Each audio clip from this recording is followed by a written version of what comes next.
नमः। हरे कृष्ण। प्रभु चर्चा में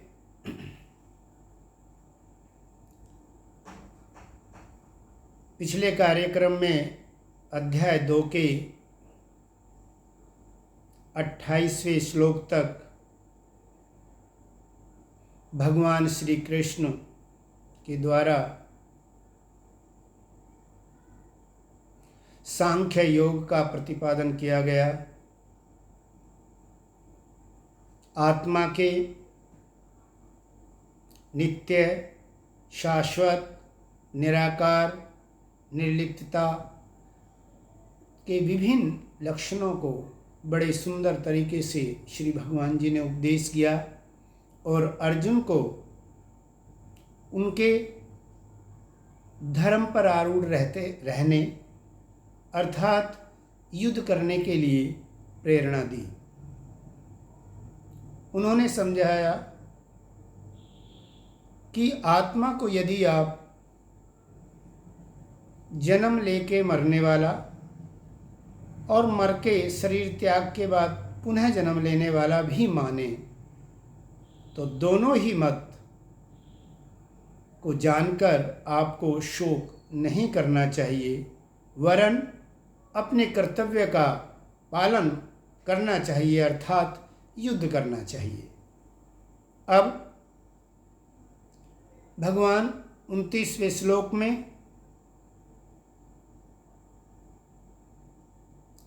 आत्मा की विलक्षणता और दुर्लभता का वर्णन करते हुए कह रहे हैं कि आत्मज्ञान के विषय में सुनना, कहना और साक्षात करना इतना सहज नहीं। भगवान आगे समझाते हुए कहते हैं, आश्चर्यवत् पश्यति कश्चित् एनम् आश्चर्यवत् वदति तथा एव च अन्य आश्चर्यवत् चैनम् अन्य शृणोति श्रुत्वा अपि एनं वेद न चैव कश्चित्। हे अर्जुन, आत्मा का साक्षात्कार कोई महारथी, कोई विरला ही इनको पश्यति दर्शन कर सकता है। कोई विरला ही आत्मा का दर्शन पा सकता है।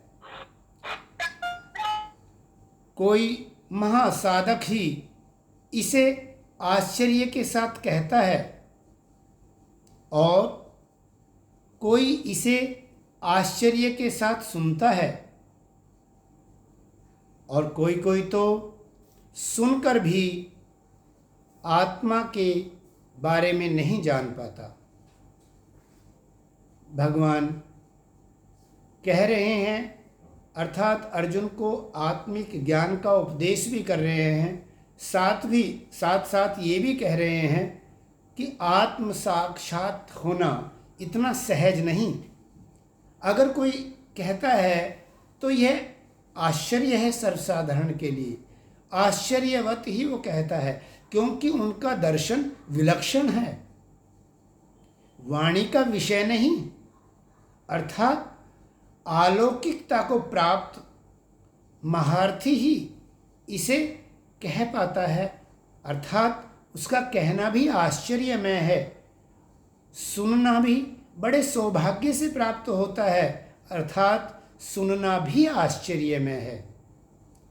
भगवान कहते हैं कि इसे सुनकर भी कोई इसे वेद च एव न कश्चितः, कोई इसे सुनकर भी नहीं जान पाता, अर्थात सुनकर भी गहन मनन और निध्यासन की आवश्यकता है। भगवान आगे समझाते हुए कह रहे हैं कि अर्जुन, जो ये आत्म तत्व है, ये जो आत्म तत्व का दर्शन भगवान ने बताया, इसके सुनने में भी अलौकिकता है और ये सहज ही प्राप्त नहीं होता। बड़े सौभाग्य से आत्मा और परमात्मा का सुनना और सुनाना संभव हो पाता है। भगवान फिर से अर्जुन को समझाते हैं कि देहि नित्यम अध्योऽयं देहे सर्वस्य भारत तस्मात् सर्वाणि भूतानि न त्वं शोचितुम् अर्हसि। हे अर्जुन, देहि नित्यम अवध्ययम देहे सर्वस्य भारत। हे भरत, हे अर्जुन, संपूर्ण प्राणियों के देह में रहने वाला यह आत्मा अवध्य है, अर्थात नहीं मारा जा सकता। इस कारण से संपूर्ण प्राणी के लिए, किसी भी प्राणी के लिए तुम शोक करने योग्य नहीं हो, अर्थात तुम्हें शोक नहीं करना चाहिए। इस प्रकार से भगवान ने आत्मा की विलक्षणता और आत्म ज्ञान यानी सांख्य योग के बाद भगवान अर्जुन को उसके क्षत्रिय होने के अर्थात क्षत्रिय धर्म के विषय में भी उनको याद दिलाते हैं कि क्षत्रिय का जो धर्म है उसको भी अगर तुम देखो, उसको भी तुम मनन करो, उस पर भी अगर तुम विचार करो, तो भी तुम्हें यह भय व्याप्त नहीं होना चाहिए। और अगले 7 श्लोक में भगवान क्षत्रिय धर्म का वर्णन करते हैं। यहाँ थोड़ा सा ये भी कहना चाहेंगे कि जो आज जाति व्यवस्था है जन्म के आधार पर, पूर्व में ऐसा नहीं था। यह वर्ण व्यवस्था ब्राह्मण, क्षत्रिय, वैश्य और शूद्र, यह आध्यात्मिक लेवल पे, आध्यात्मिक स्तर पर और ज्ञान अर्जन और शिक्षा दीक्षा के स्तर पर यह माना जाता था कि कौन ब्रह्मत्व को प्राप्त है, कौन क्षत्रिय स्तर पर है, अर्थात ये विभिन्न योग्यता के दोनों, भौतिक और आध्यात्मिक दोनों के स्तर का कोई पैमाना मान के ये चलन में था। और केवल संपूर्ण मानव समाज को 4 भागों में विभक्त किया गया। इसलिए यहाँ पर अर्जुन भी एक उच्च कोटि के साधक और भगवान के भक्त हैं और उन्होंने शुरू में ही दूसरे अध्याय में अपने आप को भगवान का शिष्य होने की को कह के समर्पण होने का भाव भगवान के सामने प्रकट किया है। तभी भगवान आत्मज्ञान उनको दे रहे हैं। उन्होंने सांख्य योग को समझाया और ये बताया कि इसको सुन के भी आपको ये किसी भी प्रकार का शोक ना करते हुए अपना कर्तव्य करना चाहिए, अर्थात युद्ध करना चाहिए। वे पुनः भगवान आगे कहते हैं, स्वधर्मम अपि च अवेक्ष न विकुम्पितुम् अर्हसि धर्म्यार्थी युद्धात् श्रेयान्यत् क्षत्रियस्य न विद्यते। उन्होंने कहा कि हे अर्जुन, यदि तुम अपने क्षत्रिय होने के को भी विचार करो, अपने क्षत्रिय धर्म को भी अगर तुम देखो, अर्थात विचार करो, मनन करो, यदि सोचो, तब भी तुम विकम्पितुम् अहम् अर्हसि, अर्थात तुम भय करने योग्य नहीं हो, अर्थात तुम्हें भय नहीं करना चाहिए, क्योंकि क्षत्रियों के लिए इस प्रकार का धर्म युद्ध करना अन्य कर्तव्यों के अपेक्षा कल्याणकारी कर्तव्य है। भगवान इसी प्रकार से क्षत्र धर्म को समझाते हुए आगे कहते हैं, यत् श्रेव्याचो उपपन्नम स्वर्गद्वारम अपावृतम सुखिने क्षत्रिय पार्थ लभन्ते युद्धम ईदृशम। यहाँ भगवान अर्जुन को फिर पुनः दोबारा पार्थ कह रहे हैं। पार्थ कहने से उनका तात्पर्य अर्जुन को यह बात याद दिलाने से है कि जब वो लौट रहे थे तो माता कुंती ने ये संदेश दिया था कि हे धनंजय और हे भीम, जो सदा युद्ध के लिए तैयार रहते हैं, वो भीम और धनंजय अर्थात हे अर्जुन, अब वो समय आ गया है जिसके लिए क्षत्रिय माताएं पुत्र उत्पन्न करती हैं। ये बात याद दिलाने के लिए भगवान अर्जुन को पार्थ शब्द से संबोधित करते हुए कहते हैं कि हे पार्थ, ये युद्ध आप अपनी तरफ से नहीं कर रहे, ये तो स्वर्ग के द्वार रूपी, खुले हुए द्वार रूपी युद्ध आपको अपने आप ही प्राप्त हुआ है। क्योंकि ऐसे क्षत्रिय जिन्हें इस प्रकार सा के धर्मयुक्त युद्ध की प्राप्ति होती है, वे श्रेय हैं, भाग्यशाली हैं, सौभाग्यवान हैं। ऐसा भगवान उनको समझा रहे हैं, क्योंकि पांडवों ने युद्ध करने का संकल्प नहीं है पांडवों का। पांडव तो अपने सारे राज्य को त्याग के भी, जैसा कि भगवान ने संधि के समय कहा कि 5 गांव भी अगर वो दें, तो भगवान को ये विश्वास था कि पांडव उनके कहने से 5 गांवों में भी संतोष करके रह लेंगे। लेकिन दुर्योधन जैसे आताताई जिन्हें भगवान ने पीछे कहा, उन्होंने युद्ध को थोपा है, यानी कि युद्ध को अपने आप आया है, ये युद्ध करना नहीं चाहते। अर्थात भगवान इसलिए उनको ज्ञान से परिपूर्ण करके ये बताना चाहते हैं कि इस प्रकार से अपने आप प्राप्त धर्म युद्ध को तुम्हें नहीं त्यागना चाहिए, क्योंकि क्षत्रिय धर्म के लिए, क्षत्रियों के लिए ये एक सौभाग्य की बात है, क्योंकि यह अपने आप स्वतः प्राप्त है। अर्थात यह इस प्रकार से समझो, ये स्वर्ग के द्वार खुल गए आपके लिए। आगे भगवान कहते हैं, अथ चैत्वम इमं धर्मस्य संग्रामं न करिष्यसि ततः स्वधर्म कीर्तिं च हित्वा पापम आपस्वसि। भगवान कह रहे हैं कि हे अर्जुन, यदि तुम इस धर्म युक्त युद्ध को नहीं लड़ते,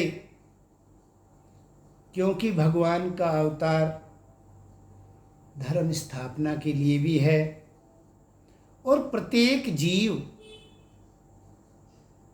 भगवान का दास है, भगवान का पुत्र है। प्रत्येक जीवात्मा परमात्मा की सेवा के लिए है। ये मानव जीवन के कर्तव्य में आता है। इसलिए भी अर्जुन को युद्ध करना ही चाहिए, क्योंकि वह अधर्म को विनाश और धर्म की स्थापना के लिए युद्ध है। अतः भगवान कहते हैं कि यदि तुम इस धर्मयुक्त युद्ध को भी नहीं करते, और तो क्या होगा, तुम अपने कर्तव्य से तो च्युत हो ही रहे हो, स्वधर्म का तो त्याग हो ही रहा है, तुम्हें तुम्हारी कीर्ति भी खो जाएगी, अब कीर्ति प्राप्त होगी। अथवा कीर्ति च हित्वा, इस कीर्ति को खोकर तुम पाप को प्राप्त होगे। इस प्रकार से भगवान अर्जुन को उसके धर्म के बारे में समझा रहे हैं और ना करने पर भी चेतावनी भी दे रहे हैं। वो क्या आगे कहते हैं, अकीर्तिम च अपि भूतानि कथिष्यन्ति ते अव्ययाम् संभावितस्य च कीर्ति मरणात् अतिरिच्यते। हे अर्जुन, ऐसे जब कीर्ति तुम्हारी खो जाएगी तो ये जल्दी ही मिटने वाली नहीं, क्योंकि तुम एक कीर्तिमान योद्धा हो, महापुरुष में आपकी गिनती होती है, तुम एक महारथी हो। और इस प्रकार से जो ये सब लोग जो तुम्हें इतना सम्मान देते हैं, वो आपको बहुत काल तक आपकी इस अपकीर्ति का, आपके इस कर्तव्य को ना करने की लोग चर्चा करते रहेंगे और यह सामान्य लोगों के लिए मृत्यु से बढ़कर है। ये आपको मृत्यु से बढ़कर दुख देगा। भगवान फिर पुनः समझाते हैं, भयाद्रणा उप्रतम मंस्तयन्ते त्वां महारथा येषां च त्वं बहुमतो भूत्वा यास्यसि लाघवम्। हे अर्जुन, जिनकी दृष्टि में तुम एक महारथी, वीर और सम्मानित हो, उनको जब इस प्रकार से पता चलेगा कि जो कर्तव्य तुम्हें करना चाहिए तुम उससे लौट गए, उसको नहीं किया, तो ये महारथी लोग सर्वसाधारण भले ही ना कहें, लेकिन जिनके बीच जो स्वयं महारथी हैं और आपको महारथी मानते हैं, वे यही कहेंगे कि भयात उपरतम, भयात रणम उपरतम, भय के कारण युद्ध को छोड़ा है आपने, ऐसा ये महारथी लोग कहेंगे। इससे आपको बहुत दुख होने वाला है, मृत्यु से ये दुख बढ़कर है। एवाच्येवदांश्च बहुं वदिष्यन्ति तवाहिता निन्दन्तस्तव सामर्थ्यं ततो दुःखतरं न किम्। हे अर्जुन, इससे बढ़कर और क्या दुख होगा कि तुम्हारे ये वैरी लोग जब तुम्हारी निंदा करेंगे, और उनका कहने का तात्पर्य है कि दुर्योधन सरीखे तो आपको आपके सामने ही इस प्रकार के वचन कहेंगे जो कहने योग्य नहीं हैं, तो इससे बढ़कर और क्या दुख होगा। इस प्रकार से भगवान अर्जुन को उनके क्षत्रिय धर्म को समझा रहे हैं और उनके युद्ध न करने से जो मृत्यु से भी बढ़कर जो आप कीर्ति और निंदा प्राप्त होगी, वह क्षणिक नहीं, आजीवन चलने वाली है। इसलिए भगवान बार बार अर्जुन को युद्ध करने की, धर्म युद्ध करने की प्रेरणा देते हैं। हम यहाँ यह भी समझ सकते हैं कि महाभारत के युद्ध को आधार लेके हम साधारण पर हमारे ऋषि भगवान वेदव्यास जी और भगवान कृष्ण जी स्वयं अपने मुख से हम सब जीवात्माओं को धर्म युद्ध करने की प्रेरणा दे रहे हैं। मनुष्य शरीर प्राप्त करने पर जीवात्मा को भी जीवन पर्यंत जिस प्रकार से अर्जुन श्री भगवान के संरक्षण में युद्ध के लिए तैयार हुआ, लेकिन उसे अपने स्वजन और युद्ध से होने वाले भय और युद्ध से होने वाले विनाश का जो भय उत्पन्न उनको हुआ है, बिल्कुल इसी प्रकार से जीवात्मा को भी गुरुजनों और स्वयं परमात्मा का सहारा लेकर उनके अंतर में रह के हमें अंतर में धर्म युद्ध लड़ना चाहिए। साथ साथ भगवान उसकी तरफ भी प्रेरणा दे रहे हैं। ये उनकी बड़ी अहेत की कृपा है, क्योंकि अर्जुन के सामने अर्जुन ने अपने कल्याण की बात पूछी है, वो अपने कल्याण की बात कह रहे हैं, तो इससे यह इशारा होता है कि वो दोनों युद्ध लड़ने की प्रेरणा भगवान अर्जुन को दे रहे हैं। जो भौतिक वैरी हैं वो तो सामने युद्ध में खड़े हैं, परंतु वो वैरी जो इस शरीर के अंदर हैं, उनका क्या? काम, क्रोध, लोभ, मोह, जो हमें हमारी कर्तव्य परायणता से च्युत कर देते हैं, कहीं ना कहीं उसमें झोल ला देते हैं, कहीं ना कहीं उसकी परिपक्वता में कमी रह जाती है। कहीं हमारा अज्ञान, कहीं हमारा क्रोध, कहीं हमारा लोभ हमारे सामने आ जाता है। तो ये जीवात्मा को भी, आपको और हमको भी धर्म युद्ध लड़ने की प्रेरणा गीता से, भगवान के श्री मुख से निकले इन वचनों से मिलती है, और इसके लिए हमें सदा कमर कसना चाहिए। ये प्रेरणा भी मिलती है। आगे भगवान 37वें श्लोक में फिर अर्जुन को कहते हैं, हतो वा प्रापस्सि स्वर्गम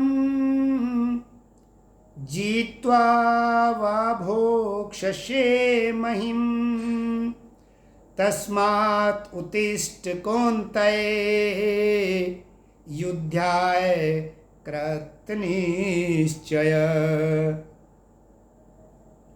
हे अर्जुन, हतो वा प्रापस्सि स्वर्गम, यदि तुम युद्ध में मारे भी गए तो स्वर्ग को प्राप्त होगे, और अगर जीत गए तो इस संपूर्ण पृथ्वी का राज्य भोगोगे। इसलिए निश्चित करके उठिए। भगवान यहाँ बहुत अच्छे से समझा रहे हैं। उन्होंने निश्चय करने से, अर्थात संकल्पित दृढ़ निश्चय करके उठिए और युद्ध कीजिए, ऐसा श्री भगवान अर्जुन को समझाते हैं।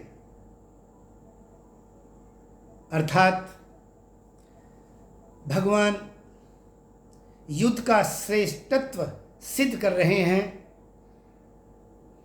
धर्म युद्ध का और महाभारत में अर्जुन के युद्ध का। अर्जुन ने सेना नहीं, भगवान मांगे हैं। भगवान के हाथों सोफा है, भगवान अग्रणीय हैं। इस तरह से उन्हें अग्रणीय किया है। लेकिन यहाँ पर अर्जुन को जो मोह हुआ, उसके लिए उससे भगवान समझा रहे हैं कि किस प्रकार से तुम्हें देह अभिमान नहीं, देही अभिमानी होना चाहिए। अर्थात भगवान समझाते हैं कि युद्ध में तुम्हारे शत्रुओं की जीत हो गई और तुम मारे भी गए तो तुम्हें स्वर्ग प्राप्त होगी, क्योंकि तुम अपने कर्तव्य पथ पर आरूढ़ होते हुए अपने शरीर का त्याग करोगे। और अगर जीत गए तो इस महिम पृथ्वी पर राज्य भोगोगे। लेकिन अर्जुन तो पहले ही कह चुके हैं कि युद्ध करने की अपेक्षा, युद्ध करने के बदले में वो तीनों लोक का राज्य भी मिल जाए तो भी वो युद्ध नहीं करना चाहते। अर्जुन की वृत्ति